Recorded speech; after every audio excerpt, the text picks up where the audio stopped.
படம் ரொம்ப சூப்பராக இருந்தது. நான் ரொம்ப நல்லா இருந்தது. ஃபீல் குட் மூவியாக இருந்தது. எல்லாருமே சொல்கிறாங்க இப்போ ஜென்சி அந்த ஜென்ரேஷனுக்கு உண்டான படமா அப்படின்ட்டு. எனக்கு அப்படி தோணல. எல்லா காலகட்டத்திலுமே லவ் பண்ணவங்க எல்லாருக்குமே படமாக தான் கனெக்ட் ஆகும்னு நினைக்கிறேன். ஸோ லவ் பண்ணுறவங்க எல்லாருக்குமே இந்த படம் கனெக்ட் ஆகும். ம்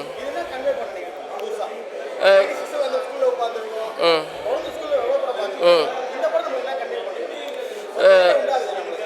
ஆமாம், ஸ்கூல் லவ்ன்றது ஒரு வெறும் லவ்வை மட்டுமே மையமாக வச்சு. அப்போ நிறைய படங்களை பார்க்கும்போது அதுக்குள்ளே ஏதாவது ஐடியா இருக்கும், ஏதாவது கண்டென்ட் இருக்கும், கதை வேறு வேலை போவோம். ஸோ இது முழுக்க முழுக்க லவ்ன்றதுனால எனக்கு இது தொய்வு எதுவுமே இல்லை. பயங்கரமாக கனெக்ட் ஆகுது. லவ்ன்ற ஒரு எக்ஸ்பீரியன்ஸில் வந்து நம்மளுடைய பழைய லைஃப்பை தேடி போகிறதும் வரது மாதிரி ஒரு மூமெண்ட்ஸை வந்து கொடுக்குது இந்த படம்.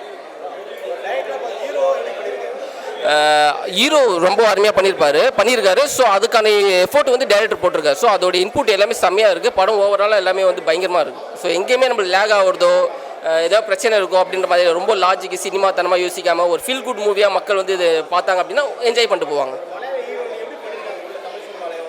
செம்மையாக ஆல்ரெடி நம்ம நிறைய மலையாள படங்கள் பார்த்துருப்போம். ஸோ தமிழுக்கு புது எக்ஸ்பீரியன்ஸாக இருக்குது. எனக்கு நடுவில் நம்ம மலையாள படம் பார்க்குற படம் ஃபீலாகவே இருந்தது. ரொம்ப நல்லா இருந்தது.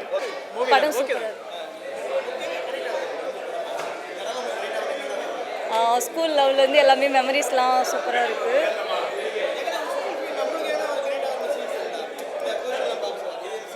ஆமாம், ஆக்சுவலாக இதே மாதிரி தான் எங்களுக்கும் நடந்திருக்கு. சொல்லாத காதல் வந்து இதில் அழகாக அகெயின் எங்களுக்கு இந்த ஒரு சான்ஸ் கிடச்சா நாங்கள் போய் ட்ரை பண்ணுவோம். படம் ரொம்ப சூப்பராக இருந்துச்சு. ரொம்ப ஃப்ரெஷ்ஷாக இருந்தது. லைக் எதையும் காப்பி அடித்த மாதிரியோ இல்லை வேறு எந்த படத்துலேருந்தும் ரிலேட்டபிளாக எதுனா இருந்துச்சா அப்படின்னு கேட்டிங்கன்னா அந்த மாதிரிலாம் எதுவுமே இல்லாமல் ரொம்ப ஃப்ரெஷ்ஷாக இருந்துச்சு. இல்லை, அதான் சொன்னேனே, எந்த படத்தையும் பார்த்து காப்பி அடித்த மாதிரிலாம் இல்லை. ரொம்பவே ஃப்ரெஷ்ஷாக இருந்துச்சு, நல்லா இருந்தது. மூஞ்ச சுழிச்சிக்கிற மாதிரியான சீன்ஸும் எதுவுமே கிடையாது. ஸோ எல்லா ஏஜ் ஜெண்டரில் இருக்கவங்களும் வந்து கண்டிப்பாக படத்தை பார்க்கலாம். அண்ட் தேட்டரில் தான் போய் பார்க்கணும்.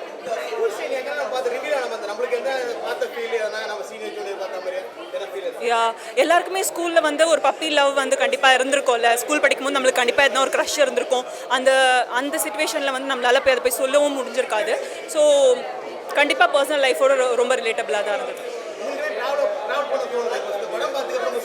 கண்டிப்பாக வந்து ஸ்கூல் லைஃப்பை போய் திருப்பி பார்க்கணும், ஸ்கூல் பெஞ்ச்லலாம் போய் திருப்பி உட்காரணுன்ற ஒரு ஆசை வந்து இந்த படம் வந்து நம்மளுக்கு கொண்டு வருது. அவரோட ஃபஸ்ட்டு படம், இதுக்கு முன்னாடி டூரிஸ்ட் ஃபேமிலியில் அவர் நடிச்சிருந்தாலுமே கூட இந்த படத்தில் வந்து அவரோட பெர்ஃபார்மன்ஸ் வந்து இன்னும் ரொம்ப எக்ஸ்ட்ராடினரியாக இருந்துச்சு. மேபி அடுத்த பிரதீப் ரங்கநாதனா கூட அவர் வரத்துக்கு கூட நிறைய சான்சஸ் இருக்குது.